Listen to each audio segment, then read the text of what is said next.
and welcome to Dr. Coenza Hocken. Coenza is a chartered and registered forensic psychologist and has a very wide range of experience working with men in prison, and particularly with those with learning difficulties. And she's also a trustee of a charity called the Safer Living Foundation, where she's developed a programme for men in the community who are having problematic sexual thoughts. So it's a really unique and trailblazing programme. And she's also the co-presenter of the popular podcast, the Forensic Psychology Podcast. So she's a very busy woman. So we really appreciate your time, Coenza. And there's so much, we could have an episode on each of these different aspects of your career and your life. But today we were going to think a bit about compassion-focused therapy and amongst all your other skills, if that's okay. Yeah, brilliant. Thanks for inviting me on, guys. I'm really excited to chat with you. So we're wondering if you would start saying a bit about your journey into forensic psychology. What made you decide to do that career? Yeah, so it's a good question because Sally Tilt and I, the co-host on the podcast, asked this question as well, and I think it's just because we're generally interested in it. This sounds a bit weird, but I always wanted to be a forensic psychologist from when I was 8 years old. So when I was much younger, I was really into books and reading, and particularly liked reading kind of crime, which probably for a 7 and 8 year old you would look at that now and think perhaps that's not appropriate, but it was different in the 80s.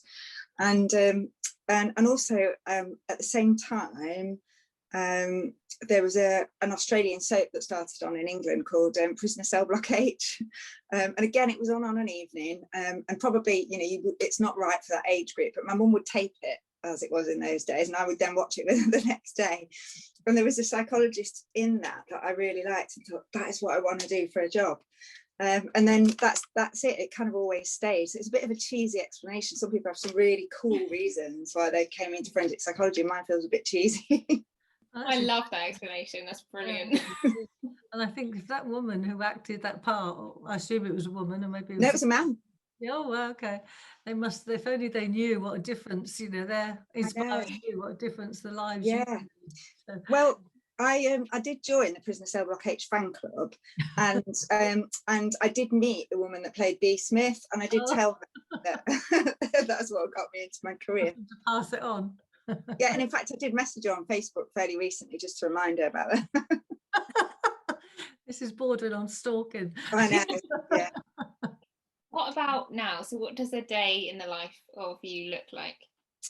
That's an interesting question, because I think probably what I do now is a bit different to what I did a few years ago. So at the moment I'm a cluster psychology lead,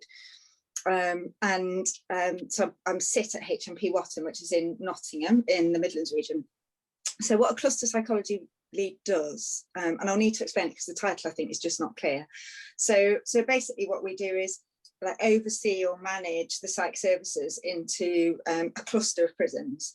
But I just oversee psych services into Watton because it's a really big psych team, so it counts as kind of one cluster. So on the whole, that involves working really closely with the governor and the senior management team there to think about what the needs of the prison are, and what it is that they need from psych services, how we can help, what that means for how many staff need to go in there, the kind of work that they need to be doing, providing sort of consultancy support, but then also working with my colleagues across region to look at the whole regional need and see what we need to do for every prison and make sure that the staffing profiles are equal for every prison. So it's kind of like the broad oversight, but I managed to hold on to clinical work. So last year before COVID, I delivered an accredited behaviour programme and intervention, and I also do one-to-one client group as well as supervised trainees. So I'm really grateful that I've got a variety of roles, because I think sometimes when you do a more management role, you kind of lose touch with the clinical stuff. So it's great to have both of those things. Really interesting. And you developed a programme in the community for the Safer Living Foundation. So would you mind saying a bit more about that? Yeah, of course. And you know a bit about this, Jerry, being a co-trustee. So you mean the Aurora project? I'm guessing. So the Aurora project came about when we set up the Safer Living Foundation a number of years ago, originally to run circles of support and accountability, and that was led by HMP Watton, Nottingham Trent University, Notts Probation, and so on. And many of us that had worked in the prison side of things were struck by how many people would say to us over the years of running, SATP, the people that would say to us, you know what, I was really worried that I might offend, or I'd started to offend, and I went to get help. And so I went to a GP or a faith leader or a counsellor or someone like that, but they wouldn't help me. So they either didn't know how, or they sent me away, or whatever it might be. So we were always really struck by that. And we'd seen Dunkelfeld project in Germany, which was kind of hailed as a leading service to meet that gap. So we thought, well, we'll just do the same. So we got funding and set up the Aurora project. So the Aurora project is a free therapy service for anybody living in the community, male or female, adult or young person. With if they've got an interest that they think if they acted on it might break the law, might harm somebody. So it doesn't have to be a specific interest in children. It could be like in rape or something else. So it's a free therapy service. It's primarily group, but we do offer capacity for individual work as well, dependent on people's need and circumstance. So it's been running a couple of years now. So we have had people finish that process and that intervention, and we are evaluating it. So we've got a PhD student who's looking at it for us. So we haven't got any kind of firm results yet, only to say that on the measures that we used, people seem to have benefited, and when they tell us about it, people seem to have felt like it was helpful to them. That's incredible. I mean, incredible opportunity for people to be in that position and have help, because that's something we've had so often. And people do look for help, and it's just not out there. So it's fantastic that opportunity is there for people. And is it for people just in the Midlands, or is it a particular area? Well, it's a good question. So originally it was just set up for people in the Midlands because it's face-to-face service. And then obviously when COVID happened, everything went online, including the group. And so now we've seen the value in being able to have a group that's accessible to anyone, anywhere. So what we've decided to do is to keep one group online and then go back to face when we can. So it means that it will now be accessible to anybody. So if anybody is listening to this or watching this and thinks that they want to find out more about it, either as a professional or someone that might want to use the service, then check out the Safer Living Foundation website. It's saferlivingfoundation.org. And you'll find some information about that and how you can talk to people involved in the project. And you were also a Butler Trust winner. What is another reason to congratulate you? That was quite an amazing achievement, to get a Butler Trust award. Yeah, I tell you what, it really was, and it was actually quite an emotional experience. Winning it, because I'd taken my mum with me, and she was really happy. But it was just such a surprise, because when you're there, obviously you meet all the different people that are there for the awards, and of course you listen to all the different things that they've done. There were some people that had just done some fantastic things. It was unbelievable. So I was very grateful, but very surprised to have won, but I'm very grateful. So one of the things we're going to talk a bit about today was about the compassion focused therapy, and I remember having a discussion with you recently about it, how we sort of heard about it and it had been bubbling in the background for some time, and then somehow you used the word landed, and I thought, well, that's a really good word, because somehow we heard about it but it didn't land, and now it's landed. Yeah. Squarely. So I wonder if you could say a bit about it and what it entails and how you use it. Yeah, okay. I might start with just the journey about how I discovered it, if that's all right. So I was reading The Compassionate Mind on holiday on a beach in I think it was 2013, because I like to get all of my stacked books read while I'm away. So I'd had this on my list of things to read, and I forget exactly where I'd heard about it, but so I was reading it on the beach, and I was just moving through the chapters, and I just thought, this has got to be the answer. This is CFT, the way that it views human behaviour. Why have we not been doing this in forensics before now? I'll talk a bit about the detail of that in a minute, but it just felt like a bit of an epiphany. And ever since then, I've been on a mission with other colleagues to try and tell people about compassion-focused therapy and how it's so suited for forensic work. So I just kind of stumbled on it by chance. But essentially what's great about compassion-focused therapy is, at its core, what it tries to do is understand human behaviour. So it doesn't look at this group over there or this group over here. It's just like a common humanity. And it explicitly sets out to try and understand why people harm. So why people harm themselves or why they harm other people. You know, why we've got such tricky minds. So that's the first thing that seems obvious to forensic work. You've got a therapy approach that explicitly understands that and wants to do something about it. So that's the second part, that, you know, CFT is designed to help people not to harm themselves or other people. You know, and when you're talking about therapy, you might mean harm as in sort of self-criticism or unintentional harm of others, but of course that extends out to deliberate harm as well. And, you know, it explicitly works on stimulating people's ability to access their affiliative motivational systems and therefore care for themselves and care for other people. So it just seems like an obvious win, doesn't it? Like, this is a therapy approach that explains why people do harm.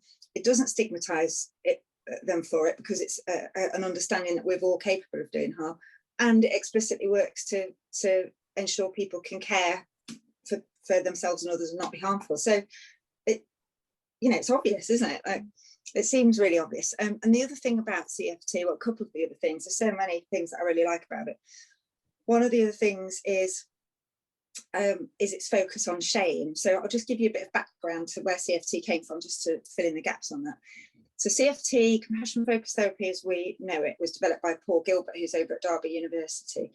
And he's a clinical psychologist, and he was working in the NHS in the 80s and 90s with people with depression and also things like borderline personality disorder.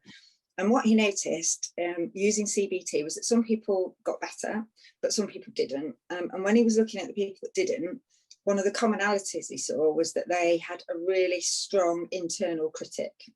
So, you know, even though they could say the alternative things and they could rationalize it, the way that they were saying it to themselves was just more damaging and not believable or authentic.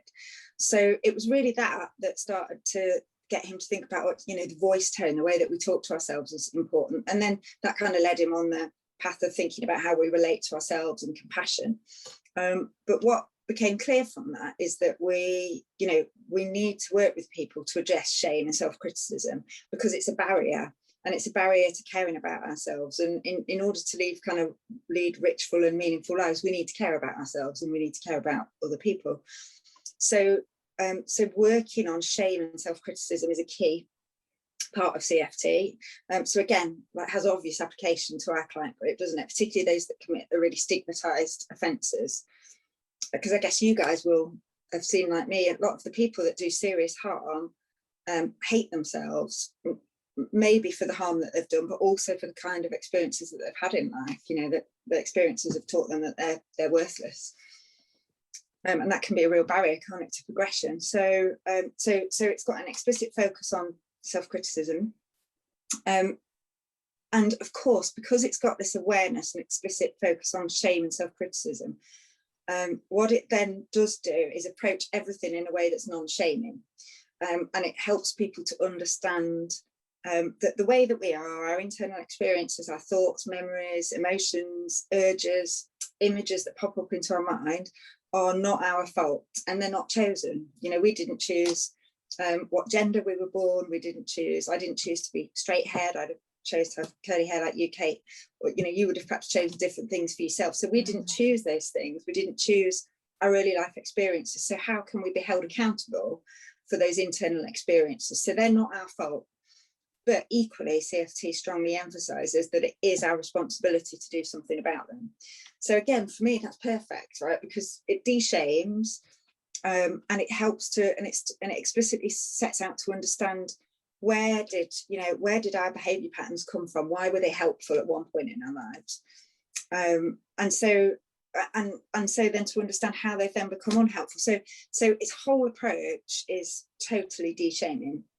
And then the final thing to say is, in doing so, one of the things that CFT offers us, I think, in forensics, is that it helps us understand the origins of criminogenic need. So if you think about criminogenic need as, you know, dynamic risk factors like, you know, it could be child abuse supportive beliefs, it could be antisocial values, it could be impulsivity or poor emotional control. It helps us understand the origins in a functional way. So it looks back over people's lives and tries to understand what was the survival challenge going on in your life that meant that you needed to learn to have antisocial values, whatever they might be. You know, it's a bit of a vague term. Or what was going on in your life that meant that actually the impulsivity trait is pretty handy to have. You know, that might be a readiness to escape a situation quickly, for example. So it helps us really understand the origins of criminogenic need, which means that we can then work on the origins, not just like the symptom of impulsivity. So, I mean, of course, there's a role, isn't there, for teaching cognitive skills like slowing things down and thinking through like all of your choices and things.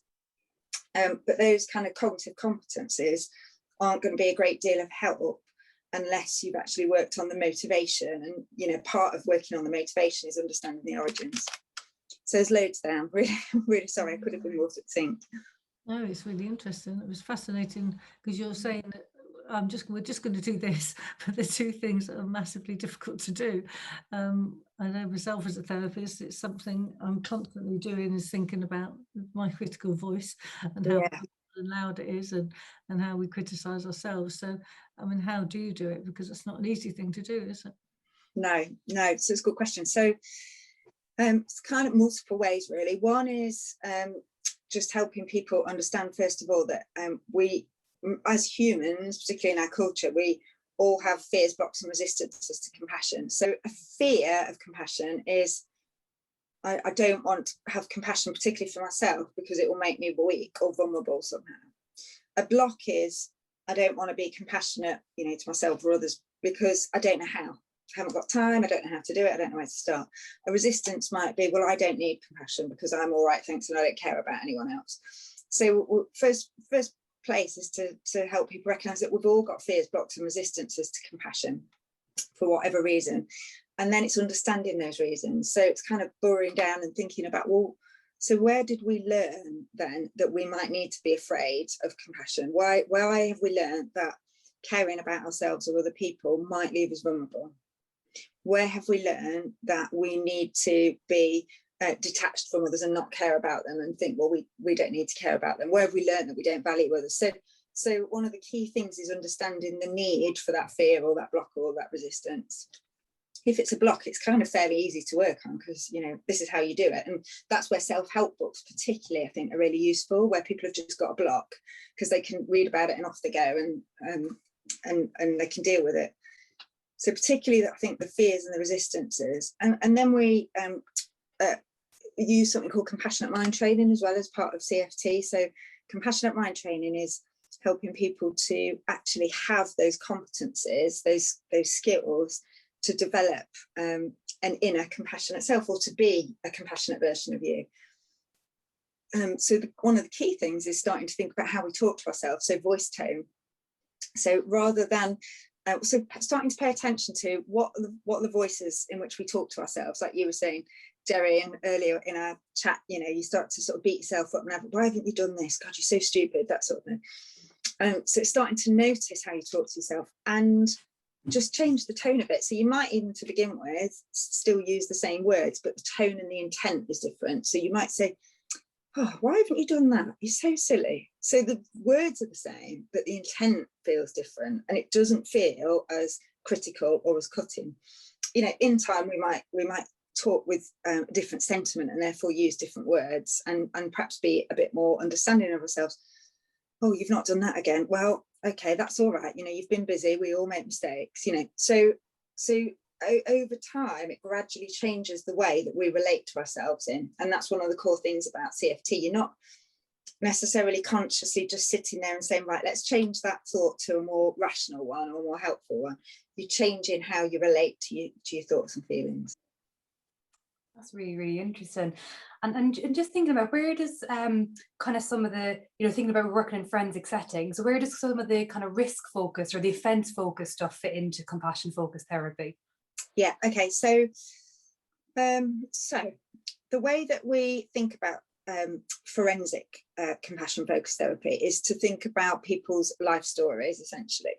And we want to understand what's happened to people before we can then understand what they've done to people. So what's the harm been done to you before we look at the harm you've done to others?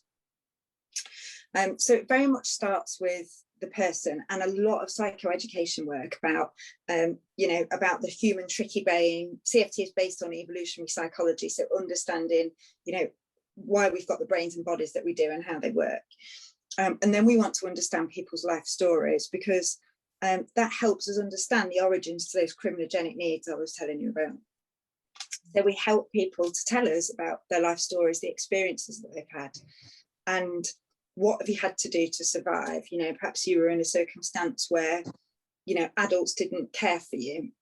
So you had to learn to fend for yourself and not rely on anybody, which then, of course, later might result in just a pattern of behaviour that's distant or antisocial from others, or dismissive of others, for example.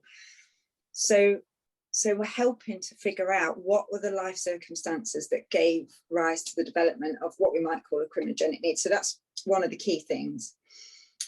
We also help people face and turn towards the things that have happened to them. So you might call that kind of trauma-focused work, helping them to develop sadness and grief for their life experiences and put them in contact with, that ability to be able to feel for themselves and to recognise the difficulties that they've had, before ultimately going on to helping them then be able to think about, right, okay, now I know why these risk factors, if you like, are around for me. And now I know that I don't have to blame myself for them. So it's easier for me to take responsibility for them. And then towards the end, what we would do is working on this concept of facilitating guilt. So I'll just explain the difference between shame and guilt, and that might help. So I talked earlier about shame. So shame can be conceptualized as a self-conscious emotion that comes primarily out of our mind's threat system. So the reason we feel shame is it's an evolved emotion that enables us to notice what other people in our group think about us, and to be aware about whether they like us or not, essentially. And if there's any threat to our inclusion in the group, because we're evolved to live in groups. That's how we survive. We raise children like that. We rely on one another for survival, like most mammals do. So in order to function in groups, we need an emotion that's going to help us stay included in the group. So shame is important because it gives us an indication about how we're fitting in with others and whether others like us or not.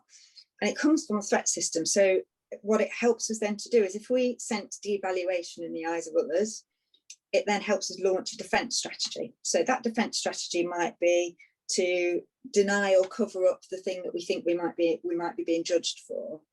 It might be to be submissive and please others or appease others and say, oh no, it wasn't, you like me anyway, don't you? That kind of, sort of thing, to get people to like you regardless of some of those things. It might be, in the case of humiliation, which is, sort of a version of shame, if you like, it might be to devalue the person that's devaluing you, saying, well, actually, that's fake news. What that person is saying about me, you can't trust him because. So there's that angry sort of response to it. So that's why we've got shame. So, you can see shame as being an adaptive emotion. But in CFT, when that becomes focused on the self, or we become really preoccupied in an anticipatory way, then it can be unhelpful. Guilt, on the other hand, is a self-conscious emotion that sits more within our affiliative systems in the brain. So shame's threat system, guilt is affiliative system. And guilt, we think, might have come about because our reproductive strategy, in evolved time, changed from reptiles, which is about probability and not caring about young. It's about loads of eggs or young and seeing how they go, leaving them off to fate. Whereas mammals obviously rear their young, because we don't have many, particularly humans. There's only sort of one, maximum two generally. So we need an emotional system that supports the ability to nurture and rear. And guilt is an emotion that supports us to notice when we've done harm, particularly to our kin, and want to take action to repair it. So, I've accidentally, I'm an elephant mum, and I've accidentally trod on my elephant son. So I need to do I need to move quickly and get off him and make sure he's all right, whatever it might be. So the motivations from those two self-conscious emotions are different. One is a defensive one is a reparative one. And often we get, I know the work I do, and I've done it myself before discovering CFT, get guilt and shame mixed up, or not really see the difference between them. So in CFT, what we're wanting to do is try and defrost shame, if you like, so to move people from those threat responses and support them to be able to turn towards guilt. And guilt is really difficult, when you start to think about the harm I have caused to somebody, that's really tough, isn't it? So of course people avoid that and turn away from it and dissociate, whatever it might be. So one of the core later parts of the work is helping people turn towards that distress. And remember, guilt is a reparatively motivated action or emotion. So we want to help people think about, well, what can I do to repair? So of course, some people might not be able to repair, given the nature of the offending. Some people might be able to. Restorative justice is one way. Others might be about finding other ways to repair. So one of those things might be about committing to working on myself such that I will never harm anybody again. It might be more explicit things like, peer support or giving back to the community in some way, or, So it's quite a long journey. And the way that we're helping people to think about things is you're not here just to work on that risk factor. You're here to understand how the human mind works, how it's worked for you and why, and to help you to do something about it. So I'm not sure if I've answered your question, Kate, because there was a lot of stuff there. But it is, in our view, it is and can be used as a risk-reducing intervention. It just goes about it differently. And of course, then there's the new way of thinking about guilt, which I think can be tricky for people. I was also thinking it was really making me think of sometimes how perhaps the criminal justice system is set up is almost it increases that sort of shame. And actually what we know about shame and how it's linked to risk, and what the evidence base says about shame is actually guilt can be, as you were suggesting, Corinne, very reparative, but shame is actually linked to increased risk in the future. So that's really, really important. It sounds like compassion focused therapy actually enables people actually to take responsibility and to have that guilt, but perhaps not move into the more unhelpful shaming parts of that. I think, it's a really good point. Actually, a couple of things that you've said there, Kate, have made me think. One is just going back to the first thing you said around, the justice system is quite shaming. And some of that is probably intentional, because we as humans with those self-conscious emotions are designed to want to shame others as a punishment. We're living in a group, we see somebody that has damaged our group, whether our immediate group or our wider group. So we want to make them feel bad. So we're designed to shame others as a way of responding to their wrong behaviour, if you like. So it's not our fault that the justice system is shaming, because we're designed to shame people in response to them harming us. So it's that recognition, but also the recognition that we need to now move away from that. The other thing, though, I thought that actually I've probably not said this explicitly, is actually defining what compassion is. Because it's not an emotion, it's a motivation. So it's the motivation to A, notice suffering and being able to turn towards it, and B, to be committed to do something about it, so to alleviate it or prevent it. So compassion isn't a soft option, which a lot of people think. So when you talk about compassion focused therapy in the justice system, there's kind of a natural response of sort of drawing back from that or judging it as not being helpful, but actually it's the tough option, because turning towards suffering and doing something about it is oftentimes the hardest thing. Turning towards the distress that you've caused and trying to repair that is tough.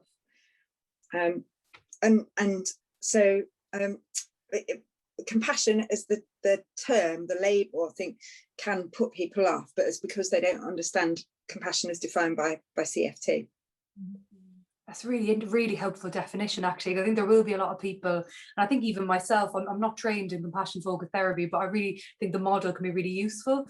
But actually how it's defined is very, very different to, I guess, what broader societal understanding of it might be, actually. I should have said that right from the off. I think a good place to start would have been to define it, but we got there in the end. That's amazing. The next question that we have is to ask you about why you think compassion focused therapy has become a lot more popular, and I feel like our responses to you talking about it, being engrossed by what you're saying, is an answer in itself. But in your opinion, why do you think that it's become a lot more popular of late? Well, a number of things. I think probably there's the general kind of movement, isn't there, in the work that we do to move towards more trauma-informed work, and compassion focused therapy is very trauma-informed. Jerry, with another colleague, John Taylor, and I wrote a book chapter around, CFT as a trauma-informed approach. And so I think that's one thing. It appeals to people that are aware about the need for trauma-informed working. And part of that trauma-informed working is about, realizing that the problem isn't in people, it's within, the wider society. It's like the power, threat, meaning framework sentiment stuff, isn't it? Around, it's what's happened to people, it's understanding what's happened around them and the general context. So, and again, so CFT is a contextual behavioural science. It looks around context, not within the person as such for the fault or the blame.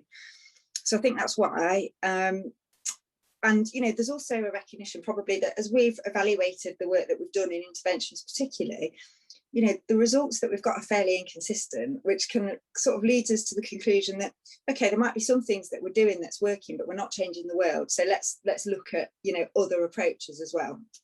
Because that's the same with general psychotherapy, isn't it? There's a whole range of approaches. So why would we only just use one in offending intervention? And then probably the third thing is because me and colleagues have been shouting about it for a few years, and we've been really lucky because Paul Gilbert's got a charity, the Compassionate Mind Foundation, which is a fantastic charity. It's got loads of resources if you want to go and check out the website. And they invited us to set up a forensic special interest group within the Compassionate Mind Foundation. And they really generously gave us time at their conference a couple of years ago to talk. Paul Gilbert provides us, with support and input, and it's a really active group now. So I think also that's starting to catch on a bit. So I think it's probably a combination of things. And how do staff respond to it? Do you find that staff do think it's a bit sort of a soft option? Yeah, because the word compassion, so people automatically think, well, it's about being kind. And sometimes being compassionate can be kind, but it doesn't have to be. You can be compassionate, i.e. noticing suffering and doing something about it, and not feel kind at all. If you're a firefighter, you're noticing someone in a burning building, you're running in to do something. You might not feel kind in that moment. You might feel determined, anxious, but you might not feel kind. Also, you don't have to like the subject of your compassion. You just have to be motivated to do something about it. So I think probably custodial staff particularly, I think, just make that assumption. But from my experience, when you spend time talking to them about it and explaining the model, they get it, because it's just a model of humanity. So they can just relate to it. Oh yeah, they are. Yeah, I see that for me. So when you can kind of get past the stereotypes about the labels and the terms, on the whole, I think people really seem to like it. And the people I've worked with in the community and in prison, so sort of the clients, really like it. It makes sense to them and it makes a difference to them. So I think it's a hard sell initially, particularly in prisons, but it's hopeful because I think people are responding well. Yeah, when I found that when I put on compassionate focused therapy training for staff, that they were like, we don't need that, thanks. But actually, when you hear what it actually means, it is quite different. And that sort of whole view of, we're not just being kind to people. It does sort of, they understand it. They responded well then, Jerry, that was your experience. Yeah, oh, that's good. Once they understood it. And I think another thing about why it's taken off now is because we know a bit more about the brain. We still don't know a lot about the brain, but we know a bit more as to how the brain's developed, and logically to know why we've developed these strategies is really helpful, because years ago we wouldn't have been able to do the fMRIs and things to find these things out. So they've all come along at the right time, haven't they, to be able to see actually what part of the brain's activated when doing these things or not doing these things. So I think that's helped as well, because if we can understand, I always find when working with staff, particularly if they're angry or frustrated with a client, if you say to them, oh, but I wonder why they're doing this, why are they acting like this, if they begin to think that, I think we can all think much more sort of compassionately ourselves. We think, oh, actually they're probably doing this for a good reason, you know, they're not acting difficult, there's something going on. And so when we can all be stopped, and another time when I'm frustrated, someone could say to me, well, you know, what do you think is going on for him? So I think we all need that, to do that for each other, don't we, at times, to remember. Just listening to what you're saying there, Derry, as well, made me think I should probably give a shout out to Russell Coates, because Russell was probably one of the first people to use CFT in a forensic capacity. If you've not ever come across him, Google him. He's got his own website, and it's just some brilliant TED talks. So Russell is a psychologist, clinical psychologist, who, you know, used CFT, then was invited into prisons in America to work with angry men, basically, that were in prison, so that were there for violent offences. And he developed a program called the True Strengths Manual. And you can just Google it on his website. The manual's there for anybody to access. But he called it True Strengths to try and reflect this thing that compassion is actually the strength. Walking away and turning your back on stuff is the easy option, essentially. How interesting. And I was really wondering, Krenza, I think some people are curious.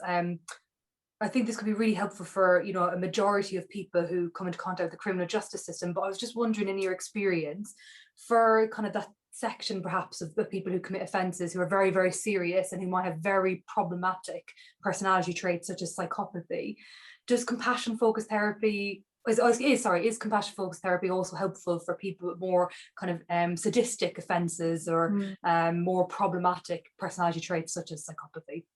Yeah, okay, so good question. Overall, who knows, because we're just in the early stages of using this with people that offend. So if I'm just going to take this from a pure evidence-based point of view, and are there peer reviews, outcomes and so on, then no, there aren't, because we're just in the early stages. There is a study by a great team in Portugal who have developed a compassion-focused programme for young people who have attracted an early diagnosis of psychopathy. So I can give you the details of that, so we can put them in the notes. It's quite a new paper. It was only published last year, and their overall headline is it reduces the psychopathy traits as measured by the particular tool that they were using. So it's indicative, I think. And the thing is, CFT is a functional contextual therapy. So that means it's looking at people's behaviour in context, understanding the function and the form of it. So it's not protocol specific. It doesn't matter whether someone's got this label or that label. It sees beyond labels and approaches everything as a human being in the same way. So there's no reason to think that it wouldn't be helpful to people if they're willing, to want to work on themselves and to make change. It's really interesting. I was also thinking, even you were saying the paper was for young people. So I work with young people, and it's very, very difficult for them to kind of get in touch with some of their own shame, whether it's to do with the offences or whether it's just to do with how they live their lives, or even their own shames about perhaps their own lack of self-worth. I think is really, really tricky with young people, and more so than I found it with kind of older adults or the adult population. I found it really, really tricky, actually. So it's really good to hear that actually there are some really positive outcomes with CFT with young people. Yeah, check it out, Kate. I think you'd be really interested. I think there's always that challenge, though, isn't there, about trying to work with young people, particularly in a custodial setting, because of course when you're in a custodial setting of any age, it's threat-based environment. So you need to make sure that you've got like your best survival strategies on hand to be able to cope. And so, that's not particularly a time when you want to be letting go of some of those survival strategies, which will include hostility or violence or whatever it might be. So it's doubly tricky, I think. And Emily developed a really useful course for the people who just starting in their journey of therapy, to explain about why we respond the way we do, and using these sort of terms. And I think the men responded much better to understand themselves, and then that helped reduce the shame because they think, oh well, I'm not the only one that, and you know, it's not just me that makes me react like this. So because she explained the model really well as to how the brain works and how all our brains work the same, it really helped them, I thought, to understand why they might respond that way. And so then that sort of did take some of those barriers away of, oh, actually, yeah, if it's not, again, it's not excusing it, it's just explaining a bit more, understanding the brain. Yeah, it's just like a manual for the mind. Yeah. I was going to say also, I think I feel like things like that work specifically when you share that it's a shared experience. Like it's not just something that happens with someone who's in prison, it's a human experience. And I feel like people, when you're explaining that, they're more prepared to hear it and able to listen when you're also able to share your own experiences in a professional and appropriate way. Yeah, it's a really good point, isn't it? Just understanding that we're all in this together. Yeah. So what are your aspirations for your future? What are you hoping to do next? I mean, you've done such a lot. What are you hoping to do next? So I think my main aspiration is to just really get CFT out there, and within that just get people thinking differently about why people offend. And it's not a question of, you know, changing thoughts and feelings. It's, you know, it's much broader than that. And you know, really starting to get people to think about their approach to therapy with people that commit serious offences. So it's really spreading the CFT love, I think. And my partner in crime, John Taylor, who you've worked with as well, Jerry, is also on that mission. So and of course you guys are on it. Sounds like you're definitely on it, Emily. So just taking everyone along with the CFT wave, I think, would be my aspiration. We're hoping to get training in our team in it actually this month. So we've got 3 days of training again. So I might be knocking on your door, Carenza, saying, you know, oh, come and help us with this. But yeah, so we're going to get in for the whole team. So we're really looking forward to it. Oh, brilliant. That's cool. Yeah. It's going to be our social media tagline now, Carenza. Spread the CFT love. Yes. Exactly. Oh, well, thank you very much for giving up your time. Obviously, I don't know how you have any spare time with all you do, but thanks ever so much for giving up your time and explaining this so well. Well, thanks for asking me. I'm really happy to come and chat with you guys. Your YouTube channel's brilliant. It's so good to see the different conversations you're having, and you're spreading this forensic love out there too. So much love spreading. Yeah. Spreading the love.